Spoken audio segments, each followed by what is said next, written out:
বলিউড অভিনেত্রী রানী মুখার্জির জীবনের একটি অবাক করা ঘটনা এখনো অনেকের অজানা।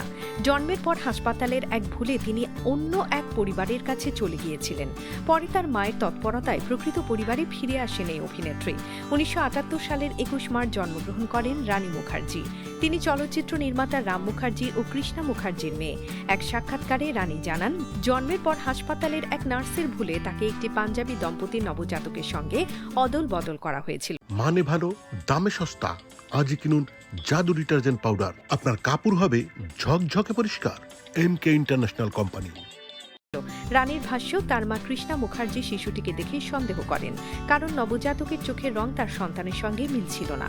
এরপর তিনি হাসপাতাল কর্তৃপক্ষকে জানান শিশুটি তার নয় এবং নিজের সন্তানকে খুঁজে বের করার দাবি জানান।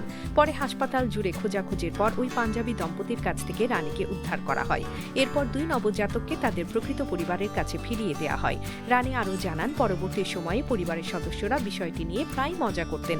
অনেকে হাস্যরস করে বলতেন তিনি নাকি আসলে পাঞ্জাবি পরিবারের সন্তান, ভুল করে মুখার্জি পরিবারে বড় হয়েছেন। ভারতীয় গণমাধ্যমের তথ্য অনুযায়ী নবজাতকদের পরিচয়পত্র লাগানোর সময় দায়িত্বে থাকা এই নার্সের ভুলেই এই অদল বদলের ঘটনা ঘটেছিল।